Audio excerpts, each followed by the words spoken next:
Chema. So we start today another story. The story, most of us from the Indian ethos are aware of the story broadly. The story is of the Vamana Avatar, which is the one of the avatars of Vishnuji, and it marks a transition. Because why it is a transition? Because if you see till Vamana Avatar, you have some either form of the animal, half human. So we can just recount it. Matsya Avatar, the story we'll read probably next time because we haven't done it. Then comes, after Matsya comes Vara Avatar. So from the land you have, or tortoise, the Kashyap Avatar, Kurma Avatar. So you have the land from this water to the next level where there is water and land. And then comes Vara Avatar, who is completely a land animal. And then comes Nursing, who is half animal, half human. And then comes Vamana, the dwarf human.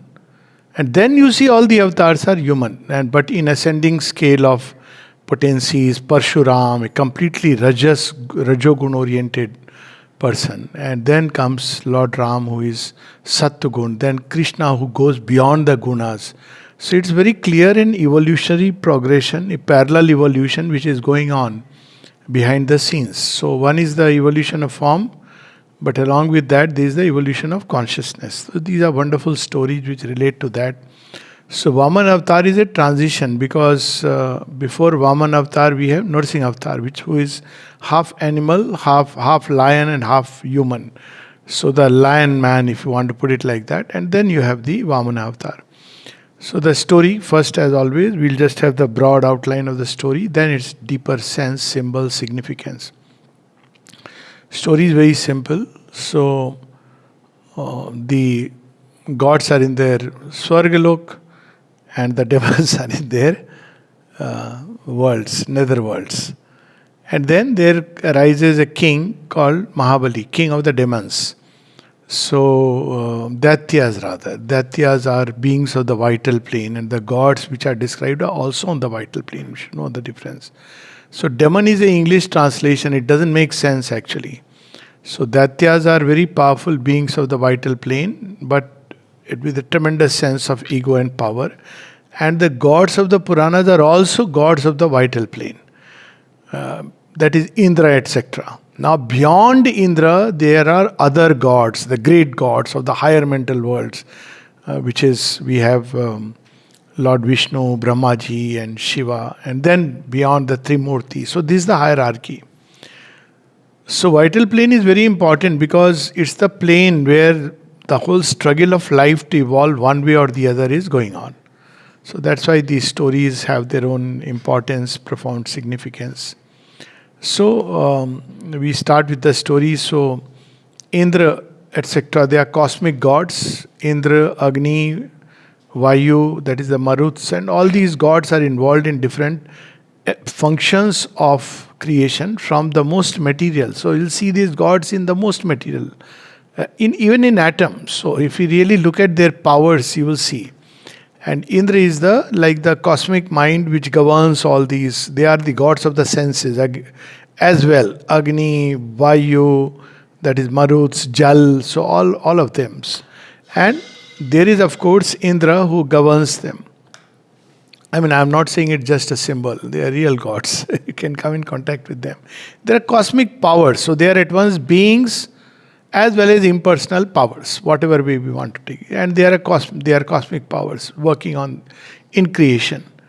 So opposed to them is the Daityas, and below the Daityas, the Danav, Asur, etc. They are powers. Basically, there are powers of division, and there are powers which act on the basis of unity. This is the difference between the demons and the gods. This is the background. So because we are reading about the Devasur all the time. So Devas act on the principle of unity, and they also fight wars. And the Daityas and the Asuras and Rakshasas, they act on the principle of division. This is the fundamental difference. So, the Devas are in their world, enjoying life. and the demons are enjoying their life in their world. But what is the problem? Demons want more. I am using the word demon very loosely, that's the English translation, unfortunately. They use the word demon for everything. And it's not a very pleasant word. Daityas won't like it. They are not demons in the English sense, anyways. So the Daityas are in their own world enjoying life, except for the fact that they develop the ambition from time to time to conquer the goods of heaven. And they have conquered at times. And last time also we read the story how they conquer. They conquer because there is some fault or flaw in the heavenly world.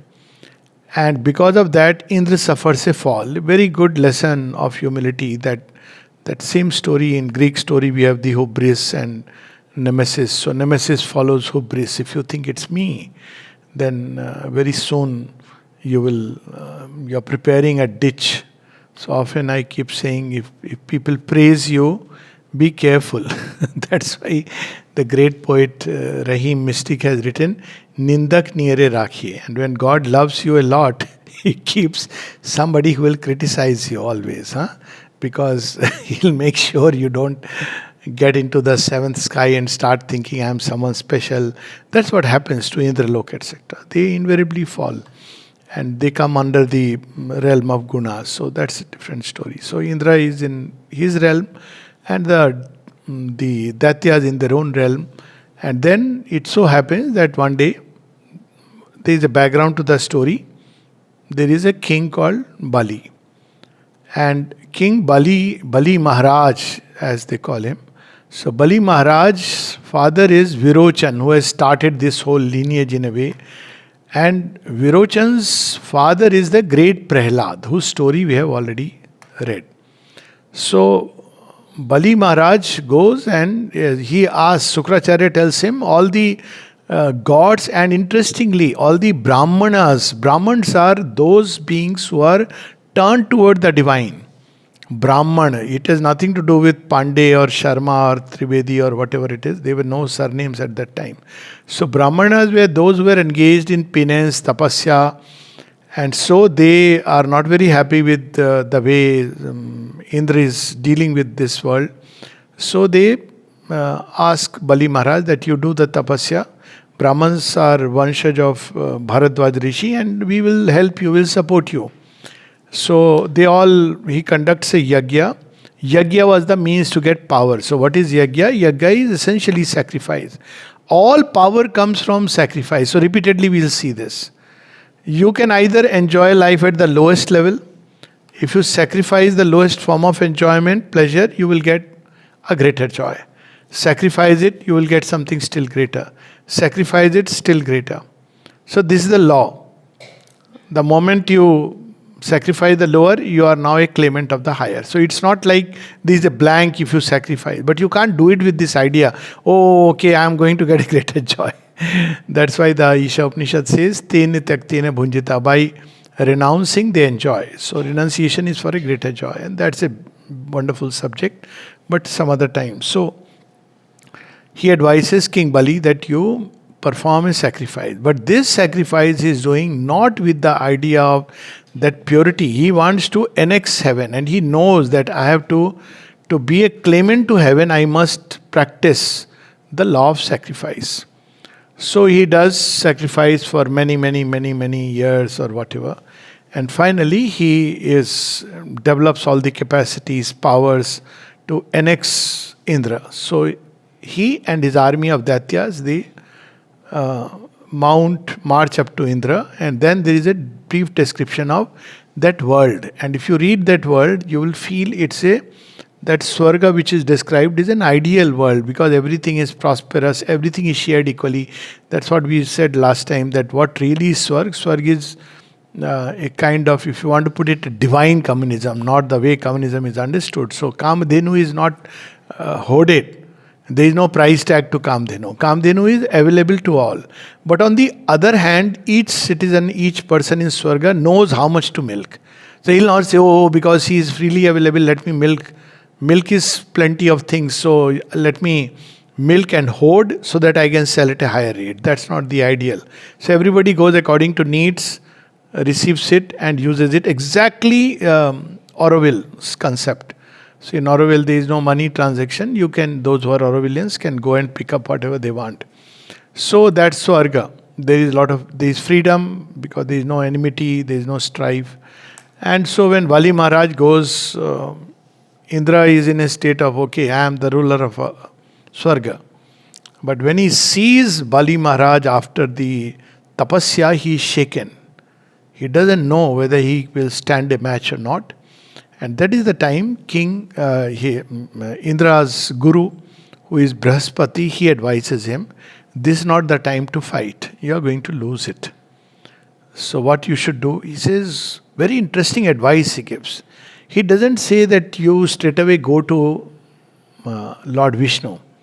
He says, let all the gods go up on earth and mix up with humanity like ordinary human beings. Mix up with the ordinary humanity.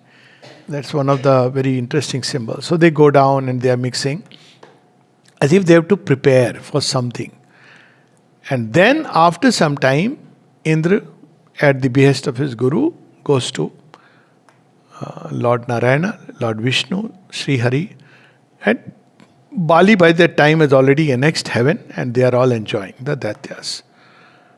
So Lord Vishnu says, okay, but you remember why all this has happened? He says, yes sir, I am sorry, I know I got into state of hubris, proud that I am incontestable, unbeatable. So he says, yes, so you have to allow now Bali some time. I won't intervene straight away, but at one point I will intervene, be rest assured. But then Mother Aditi, the mother of the gods, she wants her children to come back because the cosmic order is disturbed. So she goes and prays. Now she does the tapasya on behalf of all these gods who are roaming on earth now as ordinary mortals, moving them, inspiring mankind in their own way. So then she goes and prays to Lord Vishnu and says, see, now you must come down and rescue. So, see, the story is very interesting. Actually, if you read between the lines. So, Lord Vishnu is very easy. He could have come and just said, okay, fine, that's the problem, I'll go, I'll fight a war. I have the best nuclear arsenals, I'm going to finish Bali. And that's not what he does. He says, okay, I'll come as a child. Yeah, story is clear symbol. Now we'll come to the symbol. So he is born out of Yajna again. He emerges out of Yajna. And he comes as a Vamana, the dwarf man. And he is described as a resplendent being who is wearing a garland which never fades. And he has an umbrella over his head. And he has all the bangles, the anklets. Very beautiful description. Actually, you'll fall in love if you just read the description. Don't see the picture, but just read the description. You'll fall in love with this baby. And then he goes into the Maharaja Bali is now performing another yajna. He has performed Ashwamedh yajna and he has won all these kingdoms. Now he is performing another yajna. And at the end of the yajna, Vishnuji as Vamana goes there. So Bali Maharaj sees him, welcomes him. There is a very beautiful description that as he comes, wherever Vamana goes, even the gods in their kingdom start feeling that this light is greater than our own. And even in the yajna when he goes, all the great priests who are sitting out there, they wonder, they recognize that, oh my God, he is so effulgent that even the Yajna-vedi and all that fire cannot compare to the quality of light that he is carrying. I think some of us must have understood what Vamana Avatar is. If you read Sri Aurobindo's stories, you'll understand. I mean, Sri Aurobindo's teachings or spiritual understanding, it'll be very clear. Anyways, he goes there and King Bali says, what do you want? Because he is giving whatever people want to each one of them. But Shukracharya, his guru, mentor, the moment he sees Vamana Avatar, he says, hold on, just be careful. This guy is, he looks like a child who has come to ask you something, but he is so effulgent, so radiant. Don't go by his size. He looks just a little chit of a boy, but don't go by just his size. But by then, Bali has promised that you ask, whatever you ask, I will give. So Bali Maharaj says, I'll give whatever you ask, I'll stay with my promise, because if I lie, it will not be the right thing. It doesn't behove someone of my stature. And Shukracharya gives him, when you can lie. It's a very interesting little. What are the conditions under which you can lie? He tries to explain to him. He's after all Guru of the Daityas. So Bali says, whatever it be, I am sorry, but for me, promise is ultimate. So he asks Lord Vaman, ask whatever you want. He says, all that I need is 3 steps worth of whatever you can give. 3 steps. Says, or 3 feet, 3 pug. He says, okay, granted. First feet, where would you put? Now, there is a description. He expands his body, and there are some places where you have the description of the Vishwaroop. So you have the description of the Vishwaroop of Lord Vishnu. He covers the universe, covers this material. He sees all the various gods, goddesses, titans, even what we call as adharma on the backside. These are very, very meaningful things. How everything is part of that one divine energy. Because there cannot be anything other than him. So different things, even what you call as lust is on his lips. Is very interesting if you really look at the whole description. So, and beautiful things, just like in the Gita you see. But he is more, very wonderful version. In the Gita it's terrifying aspect, Vishwaroop.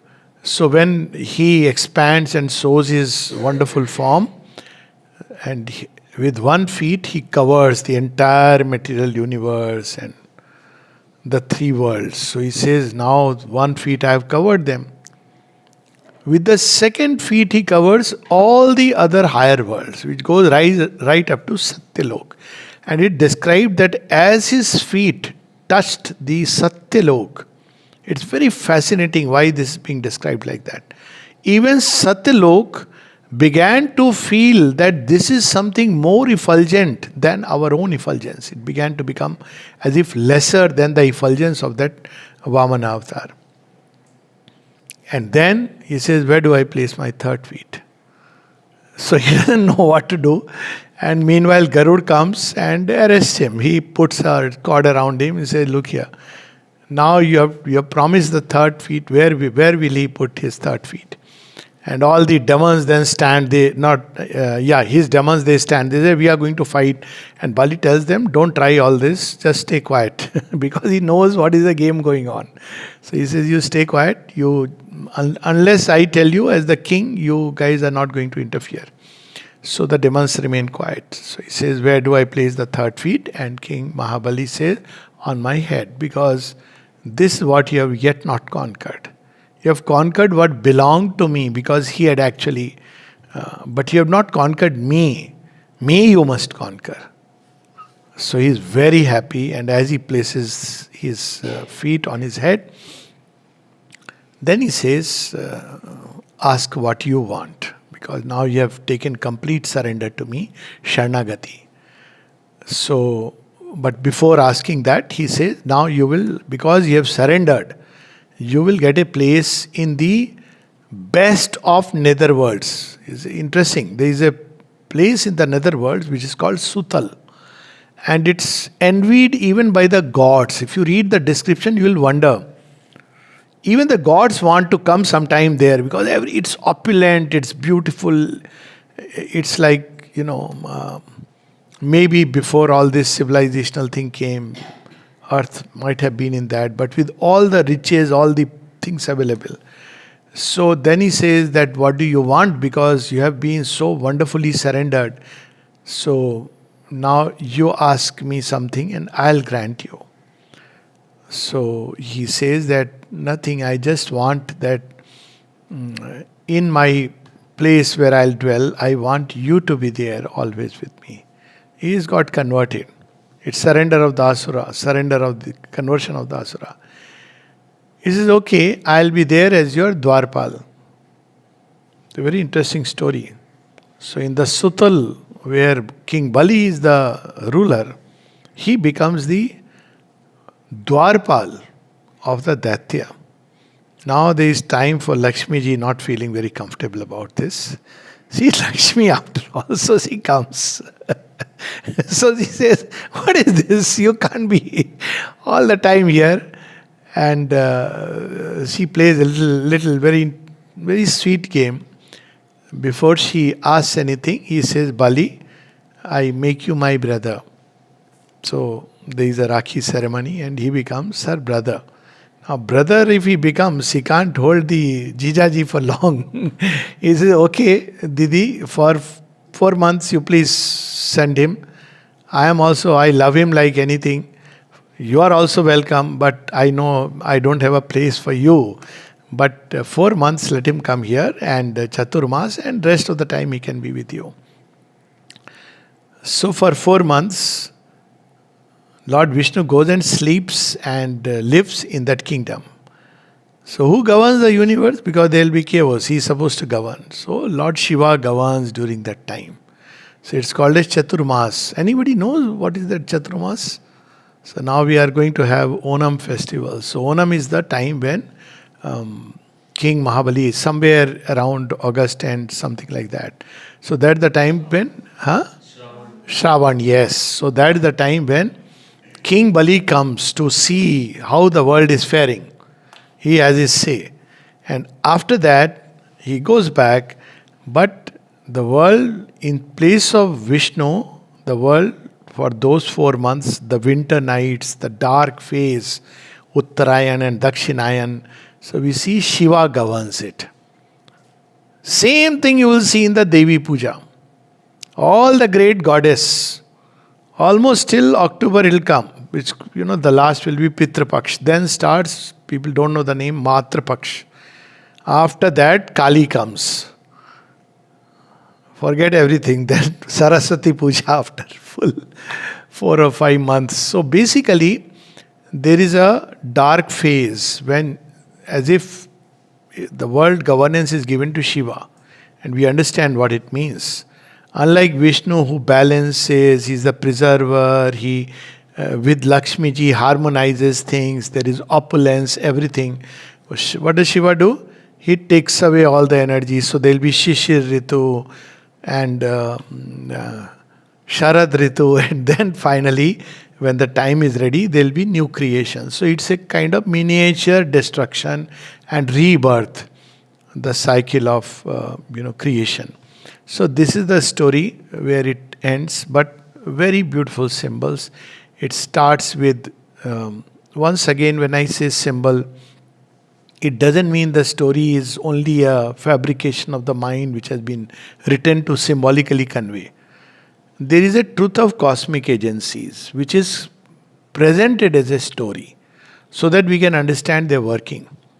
So we have spoken about the heaven and the, not hell, but the lower worlds and the higher worlds.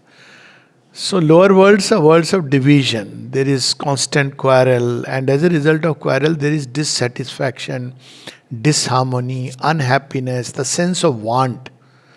So you are always wanting. Even when you have everything, you are wanting. You are missing something.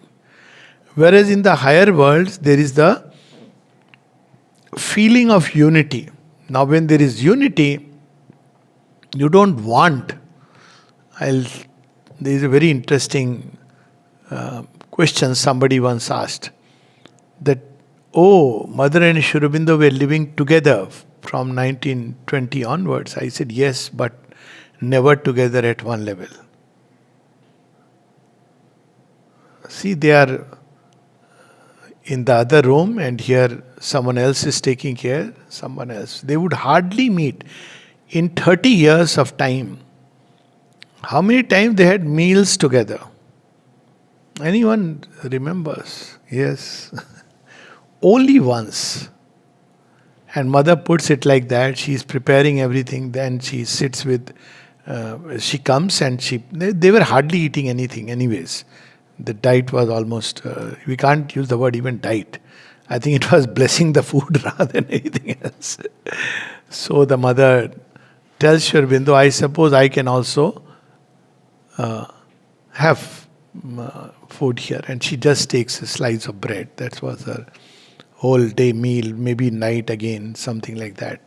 So, whole through once, never went out for traveling, but they were deeply engaged with the cosmic workings. That was their meeting when Champaklalji would be privy to what was happening. So we must understand the import whenever we talk about these great cosmic powers. So there is the world of division where there is unhappiness. Why? Because there is discord. And we are told that wherever there is discord, Lakshmi ji goes away. So Lakshmi is not just about money, it's about harmony and beauty goes away. And where there is concord, there is a glad flow of many lives. Lakshmi ji stays. So that's her place. She would not dwell where there is discord and disharmony and quarrels and whatever. You may loot, but it won't stay. That's her nature. You may loot, accumulate. You will put it probably in a bank or locker or whatever. But you won't be able to bring the kind of riches that she brings to life. So there is these two worlds, worlds of division and worlds of unity. But time to time we will see that even in the world of unity there are seeds of discord which come in. It comes usually through pride. That's why it is said wherever there is hubris, nemesis follows. So pride is so dangerous. Repeatedly we'll see. Mother also says if you lack humility, you open the doors to attack by hostile forces. This is exactly what happens with Indra. Somewhere lack of humility and the whole background, Brahaspati will come, but he is lost in his own somras. Somras is of course Ananda, but the delight is intoxicating him. So wherever there is that kind of pride, you will open the door to a fall. Something very similar happens to, say, Bali Maharaj, when he conquers Indralok or Swargalok. So this is the first immediate sense. Nevertheless, tapasya always brings results. This is something, tapasya is a great power. Whatever be your karma, whatever be your background, whatever be your capacities, tapasya augments. It's like adds your fund. So always we will see in all the stories of Indian thought that tapasya, even an asura when he does tapasya, he is granted. And that's exactly what, there is a little conversation which takes place between Vamana Avatar and King Bali.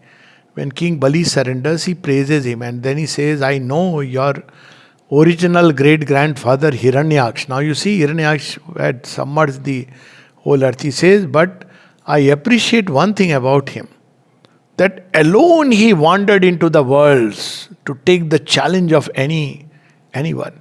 And even I had to strain myself to conquer him, he says. And then he says, your other great-grandsire, who is Hiranyakashipu, he speaks of him also, that whatever was his fault, but he looked after his subjects. So there is something good, he says, and the kind of tapasya he had also engaged in. Tremendous tapasya. Bali tapasya. Doesn't matter. You may be anybody, anything, the worst of the worst, but tapasya will bring result. So Bali has done tapasya, he gets the result. Indra is lost in his pride, he suffers a fall. If Bali after receiving something starts developing pride, then he too suffers the fall. So one is the tapasya. But is there something greater than tapasya? In this story it is there, very interesting. That something greater is surrender. It doesn't come unless you have come under the influence of the psychic being. Now, who is Vamana Avatar? First time you see a description of the psychic being, the secret soul in such a beautiful way. If you look at him, he has a garland which never fades. All the psychic qualities. Garland always, like in Nachiketa Yam Sambad, Yama gives him a garland. Garland is powers of nature. So there are powers which are unfading. They are always there. And then he carries an umbrella, picture of Vamana Avatar is he's carrying an umbrella. So what is that umbrella? So umbrella is basically, it guards you, protects you against the elemental energies. So psychic being has that innate ability. If somebody's psychic being is awake, you are living in the soul, you'll be guarded and protected. That's exactly we see in Prahlad's story also. I myself experienced in so many times. You will be protected. How? We don't know, but he is carrying that umbrella.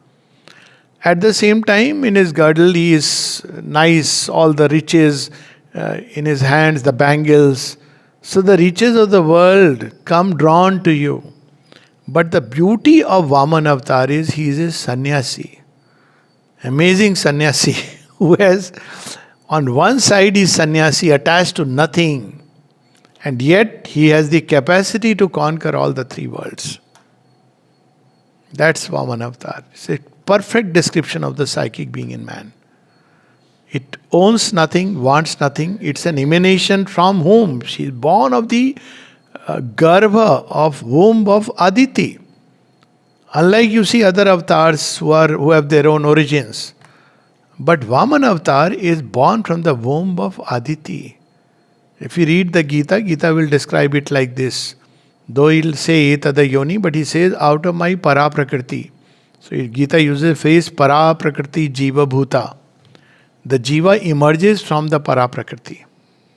So Mother Aditi, mother of the gods. The same power which has given birth to gods gives birth to the psychic being. Not in this world, that's of course in the supramental world.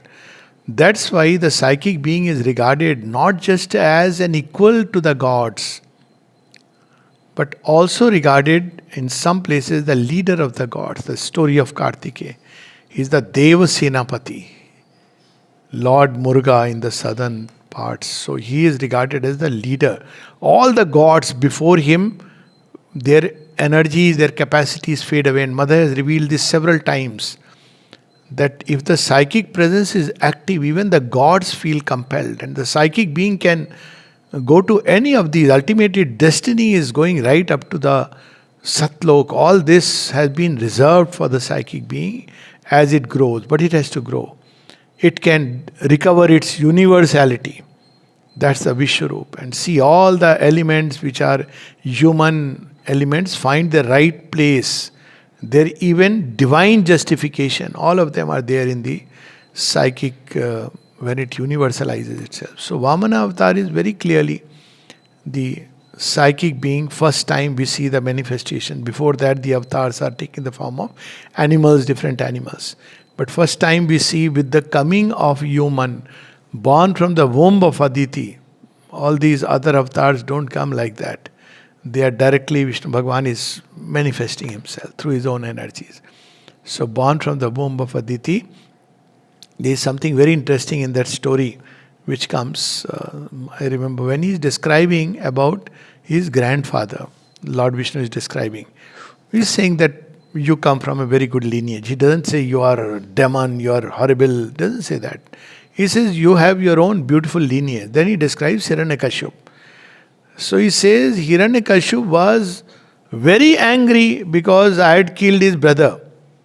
So he was running all over the universe to find me. So what does Lord Vishnu do? He says, I took a subtle form and enter into his heart, where he'll never find me. He will never turn because his eyes are turned toward the material universe. There is if you read Savitri, where there is a description of finding of the soul, remember the lines when Sri Aurobindo says that psychic being is hidden in the heart of man and the divine presence. He says, God's last refuge from the world's profaning touch. Kojo, yeah. And then he says, he was searching for me everywhere to take revenge. He could not find me. And then he believed. It's a very interesting aside of the story. Then Hiranyakashipu believed that I have died. Vishnu has run away or died, gone to death.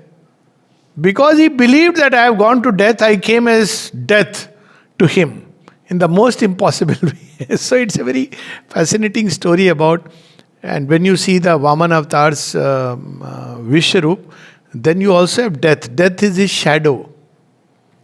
So in that totality, everything is there. There is not like a division between this is God, this is devil in that oneness, just like in the Gita. So what is the difference? The difference is that everything is in its right place and just proportion. Death serves a purpose. That's why the shadow is there. Shadow is there to prepare us for the light. So it has its place. Shadow is the past that you leave behind as you walk toward the future. So even that has a place. Imagine a world where all that was in the past continues to live. It'll be difficult. Even as a human being, it'll be difficult. We won't progress. A child must leave behind the parents to grow toward the future. And he must leave behind his life of material comforts as a grahastha to go towards a yet greater future. So always it is like that you have to leave behind the past. So death is as a shadow shown there. So everything is described in very beautiful way, that everything has its place. If you put it in its place, it's very nice. If you put it out of its place, it creates a disharmony. So he has the darshan of that. So then, of course, Bali, Mahabali is a Asura. Why he is an Asura? Because he is living by ego and division. Wherever we have, he should have actually said, whatever has happened in the past with my grandsires, let the gods stay in heaven. It's their place given to them by the divine. I have my own place. Let me govern my kingdom very well. That is the error. That he annexes a place which never belonged to him. And he goes there, annexes, and naturally he enjoys, all his subjects enjoy. But though he is a great king, the subjects are what they are. And therefore the divine has to intervene. What does he do then? When he surrenders, however, whatever one may be, if you surrender, what will the divine do? He'll first send you to the place where you belong. You should be in the cosmic order. But he will turn that place into something so beautiful that even the gods will envy. That's how I look at it. In the ashram life, many times people ask. I said, yeah, whatever be the difficulties, but even gods would want to come here. This I can say. Once people start living, they don't want to go. Why is it? You have hot season, hot weather, all this is there. Because wherever the Lord is, doesn't matter what that place is. That's why if you read the Indian system of 14 worlds, King Mahabali's kingdom is described in very special terms. You can Google search and read it. Sutal. It's not Swarga, but its beauty and opulence are described as greater than Swarga.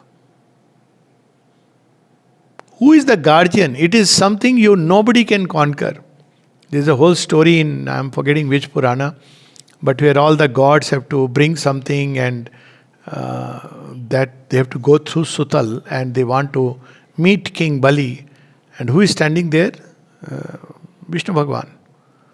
So they say, we want to meet King Bali urgently. Oh, it's that race of Kartikeya and Lord or God Ganesh. God Ganesh went around Kartikeya. They are going all over the world. So they entered this world also. And they meet Lord Vishnu. They don't recognize him. They say, see, we are in a hurry. We have to win the race. We got to meet King Bali. He says, I am the gatekeeper. You go past me. He is resting now. And till he is resting, I am not going to open the gate. So they start fighting with him. They are all defeated. So at the end they ask, who are you? We are the gods. He says, yes, you are the gods. I am the great grandfather of the gods. So they are humbled. Then they go and King Bali treats them to a nice, lavish. He is described as a very, even Hanuman story. Once he comes in several different stories.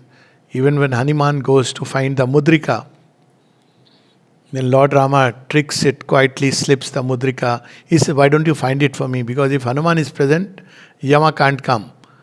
So he goes down and he sees Sutal. He enters Sutal. It's so beautiful. Music is going on. And already gods have conspired with Bali Maharaj that please hold him for some time. We want to delay the process till Rama departs, don't let him come back.